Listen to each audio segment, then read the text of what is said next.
बिस्मिल्लाहिर्रहमानिर्रहीम अस्सलाम वालेकुम। How are you students? I hope you'd be fine.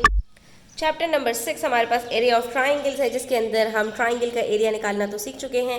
उसके बाद बारी आती है कंपोजिट फिगर्स के अंदर कि जहाँ पर हमारे पास दो तीन शेप्स से मिलकर एक फिगर बन रही हो और उसके अंदर फिर कभी शेडेड पार्ट कभी अनशेडेड पार्ट, हमें उसका एरिया कैलकुलेट करना होता है। तो पेज नंबर 138 पर आ जाइए। ये आपका लेसन नंबर 3 है, जिसमें हम एरिया ऑफ कंपोजिट फिगर्स सीख रहे हैं। वीडियो एंड तक देखिएगा, स्किप मत कीजिएगा।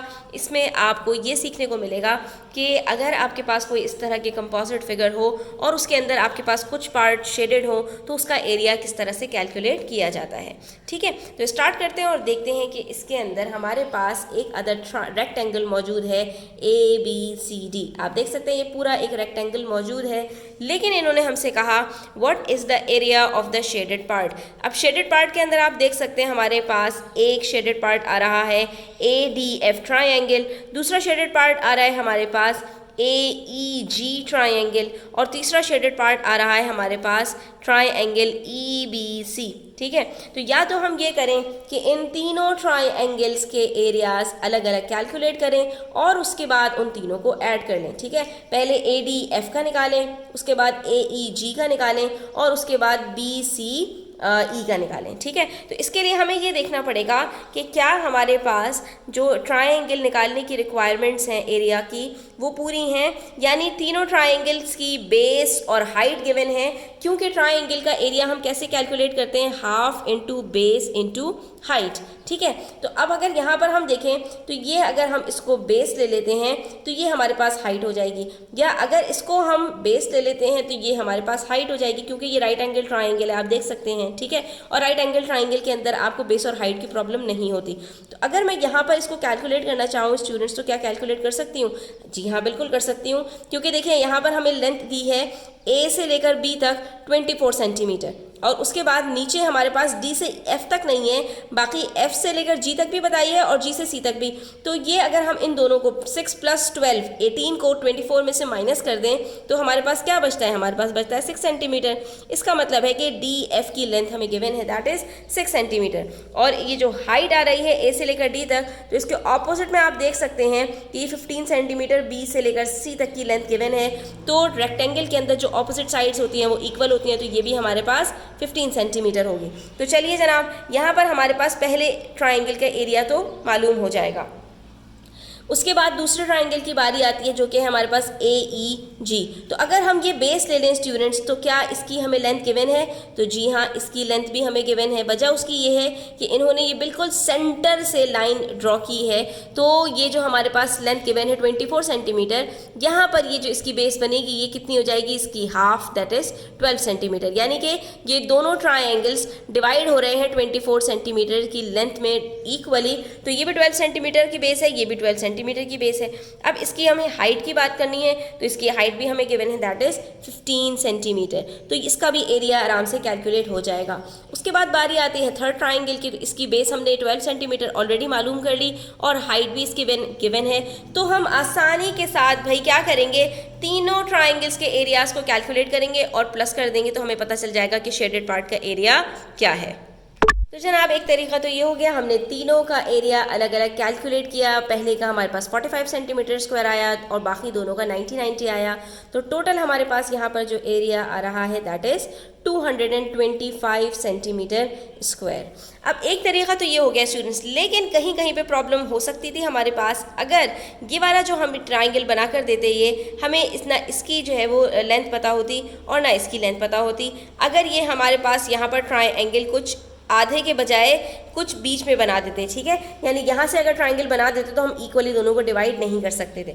तो ऐसी सूरत में हम किस तरह से इस शेडेड पार्ट का एरिया कैलकुलेट कर सकते थे स्टूडेंट्स? इसका तरीका एक ये होता है कि आप पूरे रेक्टेंगल का एरिया कैलकुलेट करें, यानी इसकी बेस हमारे पास कितनी है 24 सेंटीमीटर्स और हाइट कितनी है 15 सेंटीमीटर। इन दोनों को मल्टीप्लाई करेंगे तो इस पूरे रेक्टेंगल का एरिया आ जाएगा। लेकिन हमें पूरे रेक्टेंगल का एरिया नहीं चाहिए, तो उसमें से हम क्या कर सकते हैं कि ये जो दो अदद हमारे पास ट्राइंगल्स बन रहे हैं AFG और दूसरा ट्रायंगल EGC, ये दो का हम अलग से एरिया कैलकुलेट करें और इन दोनों को पूरे रेक्टेंगल के एरिया में से माइनस कर देंगे तो बाकी जो बचेगा वो इन तीन ट्रायंगल्स का एरिया बचेगा। तो इस तरह से भी हम इसको कैलकुलेट कर सकते हैं। ठीक है, तो एरिया ऑफ शेडेड पार्ट आपको यहाँ पर बताया जा रहा है कि area of rectangle ABCD minus area of triangle AFG और minus area of triangle EGC। इसीलिए हम ये करते हैं, जब भी हमें शेडेड पार्ट का एरिया कैलकुलेट करना होता है तो हम पूरी फिगर का एरिया कैलकुलेट करके जितनी नॉन शेडेड पार्ट्स हैं उन सब के एरियाज को कैलकुलेट करके उसमें से माइनस कर देंगे तो जो शेडेड पार्ट है वो हमारे पास उसका एरिया बच जाएगा। सबसे पहले हम रेक्टेंगल का एरिया मालूम करते हैं, तो यहाँ पर हम 24 को मल्टीप्लाई करेंगे सबसे पहले 15 से, क्योंकि 24 इसकी पूरी लेंथ है और जो ब्रेथ है वो 15 सेंटीमीटर है। तो 24 को जब 15 से मल्टीप्लाई करते हैं तो हमारे पास आंसर आ जाएगा यहाँ पर 360 सेंटीमीटर स्क्वायर। ठीक है, तो इस पूरे रेक्टेंगल का एरिया हमारे पास 360 सेंटीमीटर स्क्वायर आ रहा है, जिसमें से हमें दो ट्राइंगल्स का एरिया माइनस करना है, तो हमारे पास आंसर आना चाहिए 225 सेंटीमीटर स्क्वायर। ठीक है, क्योंकि हम ये पहले तरीके से जो निकाल चुके हैं तो आंसर हमारा सेम ही आएगा। ठीक है, उसके बाद हमने ट्राइंगल AFG का एरिया कैलकुलेट करना है, तो ये बेस गिवन है 6 सेंटीमीटर्स की और हाइट भी हमारे पास गिवन है स्टूडेंट्स। हाइट तो इसकी, क्योंकि ये मैंने आपको पहले भी बताया था कि जब हमारे पास ऑब्ट्यूज एंगल बन रहा होता है बेस के ऊपर तो जो हाइट होती है हमारी वो बाहर चली जाती है, क्योंकि जो ऑपोजिट हमारे पास साइड होती है वो बाहर की तरफ होती है। तो यहाँ से जब हम परपेंडिकुलर गिराते हैं तो ये हमारी हाइट बनती है। तो यहाँ पर हमारे पास हाइट कितनी है 15 है और बेस हमारे पास 6 सेंटीमीटर्स है। तो हम क्या करेंगे, एरिया ऑफ ट्राइंगल कैलकुलेट करने के लिए हाफ करेंगे मल्टीप्लाई बाय 6 और बाय 15, क्योंकि एरिया ऑफ ट्राइंगल के अंदर हमने हाफ कर देना होता है। सही है, तो अब जब यहाँ पर हम इनको मल्टीप्लाई करेंगे तो ये इससे कट हो जाएगा, बचेगा 3 15 are 45, तो ये हमारे पास 45 सेंटीमीटर स्क्वायर एरिया आ जाएगा। ठीक है, उसके बाद जो दूसरा ट्राइंगल है हमारे पास उसकी भी बेस और हाइट देख लेते हैं। तो उसकी बेस हमारे पास 12 सेंटीमीटर्स गिवन है और हाइट हमारे पास 15 सेंटीमीटर्स गिवन है। तो यहाँ पर हमने इसका भी एरिया कैलकुलेट कर लेना है, half multiply by 12 multiply by 15, तो ये हमारे पास आंसर आ जाएगा 90 सेंटीमीटर स्क्वायर। ठीक है, अब जब हमने इन दोनों का एरिया कैलकुलेट कर लिया तो अब हमने सिंपली क्या करना है, जो हमारे पास एरिया आया था रेक्टेंगल का उसमें से इन दोनों को हमने माइनस कर देना है। तो 360 में से जब आप 45 माइनस करेंगे तो आपके पास बचेगा 315।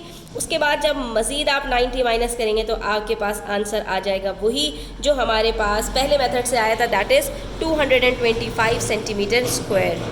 तो यहाँ इस क्वेश्चन के अंदर तो हमें ये एडवांटेज था स्टूडेंट्स कि हम यहाँ पर दोनों तरीक़ों से इसको सॉल्व कर सकते थे, लेकिन कहीं कहीं पर ऐसा भी होगा कि आपके पास सिर्फ एक मेथड एप्लीकेबल होगा, क्योंकि कहीं कोई एक आध बेस या हाइट आपके पास गिवन नहीं होगी, तो वहाँ पर आपके पास यही जो सेकंड मेथड है वही एप्लीकेबल होगा। इसलिए आपको ये सेकंड मेथड ज़रूर आना चाहिए और इसमें कोई ऐसी डिफ़िकल्ट बात भी नहीं है। आपको सिंपली पूरी फिगर जो दी हुई है उसका एरिया कैलकुलेट कीजिए और उसके बाद जितने आपके पास नॉन शेडेड पार्ट्स हैं उनका एरिया कैलकुलेट कीजिए और जितने नॉन शेडेड पार्ट्स का आपने एरिया निकाला है वो सारे उस टोटल फिगर के एरिया में से माइनस कर दीजिए, तो जो शेडेड पार्ट का एरिया है वो आपके पास खुद ब खुद निकल कर आ जाएगा। ठीक है, तो आज के लिए इतना ही। उम्मीद करती हूँ आपको समझ आया होगा। वीडियो कैसी लगी कमेंट सेक्शन में अपनी राय का इजहार कीजिएगा। चैनल पर नए हैं तो सब्सक्राइब करते जाइएगा। अपना बहुत सारा ख्याल रखिएगा। अल्लाह हाफिज़।